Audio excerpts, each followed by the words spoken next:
Estamos en la mesa de los viernes, en este viernes 29 de diciembre de 2017. El último programa del año, la última mesa del año.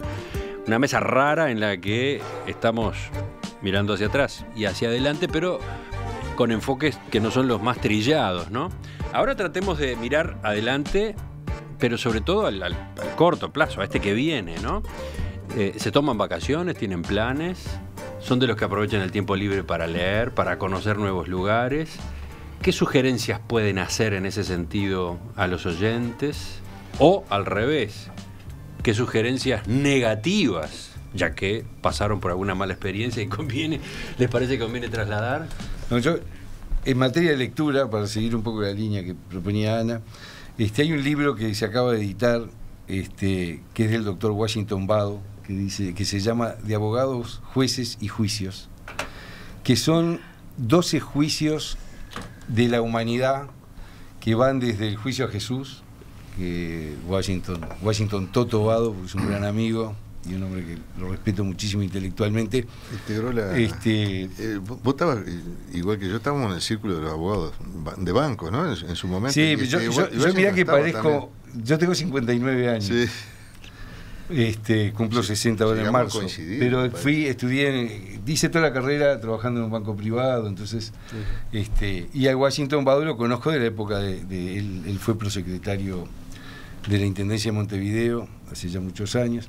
Bueno, fue legislador, fue presidente del Consejo del Niño, en fin, fue subsecretario del Ministerio del Interior. Pero escribió muy interesante este libro y lo recomiendo, porque tiene todos estos procesos que van desde el proceso a Luis XVI, a Jesús, pero analizado además de todas las garantías que está hecho por un abogado, pero con un sentido de mensaje muy interesante.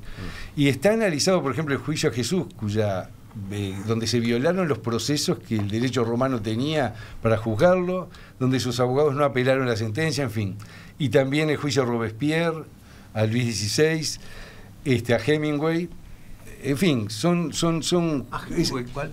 Él le llama el juicio de la sexualidad.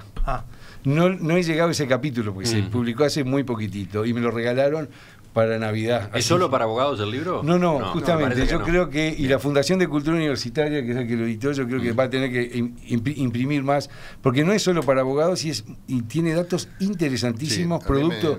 Me sorprendió lo documentado. Sí, lo documentado y que le llevó muchos años. Es De abogados, jueces y juicios, del doctor Washington Bado, Fundación de Cultura Universitaria. Bueno, otro libro para recomendar, o paseo también, pensando en vacaciones, ¿no? Sugerencias que tengan para hacer. Bueno, Vana. Yo por lo pronto voy a dormir, que no sé si voy a dormir mucho. Voy a dormir mucho porque tengo sueño atrasado. Bueno, audiolibros. ¿Recomendás dormir? Recomiendo dormir, bien. Que siempre viene bien, es bueno para la piel, etcétera. Voy a intentar no hacer nada por lo menos durante una semana, que es algo que me cuesta mucho quedarme quieta porque tengo una hiperactividad enfermiza. Y luego, por supuesto que en medio de ese no hacer nada mío, es ver una película y quedarme quieta o quedarme quieta frente a un libro. Pero nada de nada, nunca puedo, ¿no? Así que tengo algunos libros. Las raíces del odio, que lo tengo que terminar. Leí los 2 primeros capítulos. Mujeres con velo y mujeres sin velo. Hasta ahí llegué, así que tengo que terminarlo. Tengo Novelas y viajes de John Dos Passos, que es una vieja lectura que la tenía en la biblioteca. Me la puse en la mesa de luz. Y este año tuve una aproximación muy inquietante a Svetlana Alexievich, la premio Nobel de literatura, pero que proviene del periodismo y que hace del periodismo, del abordaje periodístico, un género nuevo, literario, maravilloso. Y tengo algunos libros que son duros, capaz que no son para las vacaciones, pero bueno, es el tiempo en el que más trato de leer cosas que no son de historia, me descansan mucho y me nutren mucho. Me intriga saber el ritmo de lectura. ¿Un libro cada cuánto? No sé, porque yo leo a veces 3 a la vez, distintos. Voy leyendo, esta noche te van a leer un capítulo más de y mañana leo intercalado, según cómo vengo. Y no sé, yo leo bastante demencialmente, pero no sé cuál es el ritmo. Preguntan desde la audiencia si vamos a repasar los títulos y autores como para poder tomar nota. No sé si podremos, porque ya han aparecido varios mencionados. Podemos poner la listita en la web, junto con la grabación de la mesa, en la misma página, los nombres y los autores. Seguimos con otros. En mi caso, perdón, ya que estamos lo que voy a leer es Los muchachos de Zinc, y La guerra no tiene cara de mujer, que son los dos de Svetlana Alexievich más que más me intrigan. He leído algunos otros. Juan. Bueno, si hablamos de lectura, yo estoy para la nostalgia. En este momento... Sí, me quedó claro en el primer bloque.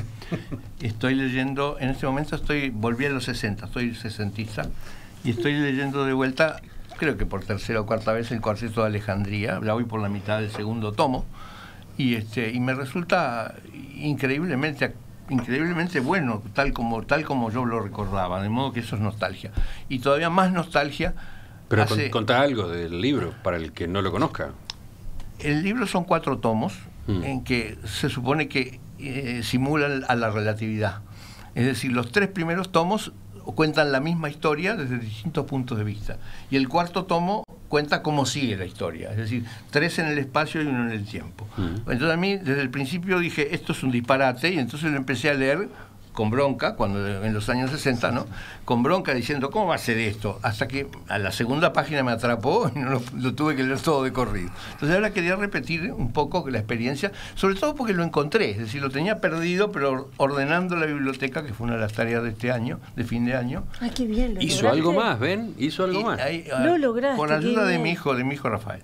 Entonces lo encontré, entonces dije, bueno, voy a aprovechar para leerlo. Y eso me hizo postergar la otra nostalgia que quería, que es leer de vuelta La guerra y la paz.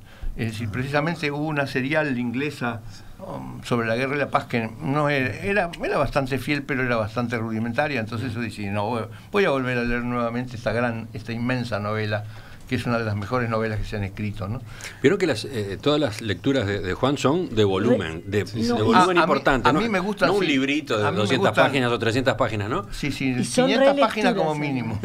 Y ha hecho una apología de la relectura, lo cual está muy bien, porque en este mundo, hay que decirlo, ¿no? Estas listas de cosas suelen ser un postureo, palabra que ahora ya está en el diccionario. ¿Qué dijo? Postureo, o sea, hacer pose de una cosa que usan mucho los españoles. Suele ser un postureo de, a ver, te muestro cuán actualizado estoy. Y Juan ha hecho exactamente lo contrario del postureo y la liviandad, que es una reivindicación de la lectura como una instancia de reflexión que a veces amerita volver a visitar y volver a visitar. Y eso me parece admiro fantástico. A la gente que puede releer. Digo, que tiene tiempo como para releer. A mí me falta tiempo para leer, me quedan nos pilas pasa de todo, libros. pero de vez en cuando hay cosas que uno tiene que saber, que sin tiene duda, que ver. es un Yo placer, cada vez con cuando más se puede. ligereza prescindo de la última novedad que parece que hay que saber por un buen viejo libro que todavía me dice cosas. Y hay que Eso prescindir cada vez de lo hago internet, más. hay que hacer el sacrificio de despegarse Ese es todo un de tema, la tecnología para poder... Por ejemplo, en las vacaciones... Especialmente las redes sociales, que son insoportables. el La consumidor de pérdida tiempo. tiempo. Hay que Ahí está. salir de todo. Y además, hablando de lo que a uno le deja, las cosas, las redes sociales normalmente no dejan nada, te dejan una sensación de vacío, decir, ¿qué hice? O un dolor en la todo boca este del tiempo? estómago. Pero atrapan, ¿no? Atrapan, claro. Uno queda metido allí, Por eso van pasando los se minutos, juzga. las horas, y ese es tiempo que pudo haberse dedicado a medio libro. ¿Qué otra cosa? ¿No? Bueno, Seguimos. ustedes los abogados, perdón, deberían ya comenzar a pensar qué falta, qué nos hace un libro que investigue cómo el concepto de ciudadanía y la exaltación de la individualidad, capaz que ya está escrito, ha derivado en esto de que cualquier individualidad vale tanto como cualquier otra, y desde el anonimato y desde las redes se puede decir, atacar de cualquier forma. Me parece una derivación tan cruel que amerita un estudio, no un simple adjetivo, esto está mal, con esa actitud de antes el mundo no era así, que es el discurso de la vejez. Eso no, sino como decir, a ver, ¿cómo se aborda esta impunidad absoluta de la gente que insulta y ataca, gente a la que se le meten con el aspecto físico. Hace poco hicieron un calendario y le han arruinado la autoestima a una tenista muy guapa, diciéndole, pero eran cataratas de cosas en contra de su aspecto físico, y uno dice, ¿con qué derecho la gente agrede de esta forma? Muy cortito. Para los abogados, Gonzalo es un estudioso, ni que hablar, como todo, una autoridad. Sí, bueno, no, pero hay estudiosos y estudiosos. Y tú sos un estudioso con mayúscula. Quiero decir lo siguiente: si yo tuviera que resumir ese libro que tú pedís, sí, citaría simplemente un renglón de Jiménez de Aréchaga cuando escribe sobre la libertad, que dice: los sabios tratadistas definían el Estado de Derecho de esta forma: el derecho de uno termina cuando empieza el del otro. El problema de nuestra sociedad de las redes es que mi derecho no termina nunca y mis responsabilidades jamás aparecen.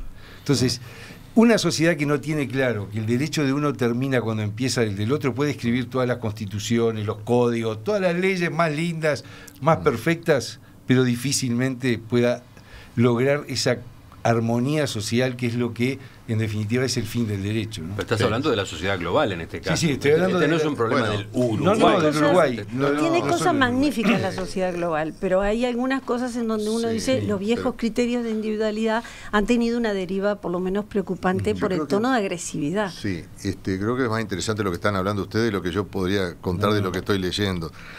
Así que voy a decir algo porque me parece que yo estoy de acuerdo con esto y es de las grandes preocupaciones que me motivan a seguir estudiando cómo se producen estos fenómenos, que en el Uruguay realmente ahora nos damos cuenta que tuvimos una república envidiable en muchos sentidos, un espíritu republicano, igualitarista, y se está perdiendo en función de esta cultura de los derechos, que algunos lo dan como una virtud, y para mí es el camino de la perdición, porque en sentido muy genérico, porque lo que hace una mala lectura del término de los derechos, primero, olvidarse de los deberes. Parece que no tenemos deberes. De acuerdo. La Constitución, las declaraciones internacionales dicen derechos y deberes. Sin embargo, toda la bobería es hablar de los derechos nada más. Y se olviden de que hay deberes, no hay sociedad que funcione sin deberes. Que son los límites, ¿verdad? Que tenemos.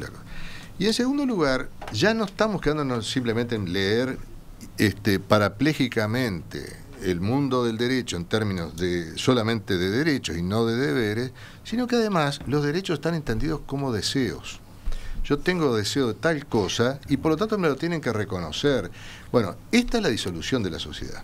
Por eso me parece muy bien, y aprovecho a comentarlo, y lo iba a hacer en una apunte final, pero digo, el rector de la universidad tuvo una iniciativa que es convocarnos a un grupo muy grande de académicos a reflexionar durante el año 2018 sobre el concepto de solidaridad.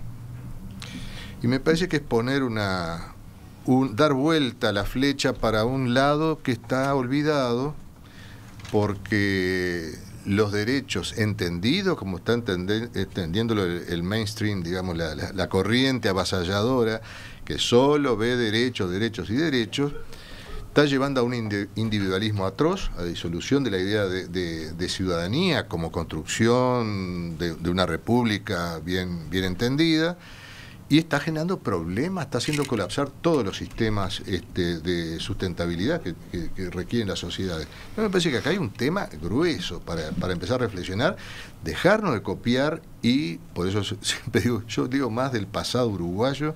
Cada vez estoy tratando de entender más qué fue el Uruguay, porque realmente ha sido un experimento único en América y en el mundo, habría que ver también, ¿no? Entonces ahí hay mucho para estudiar todavía. Estoy de acuerdo, sí.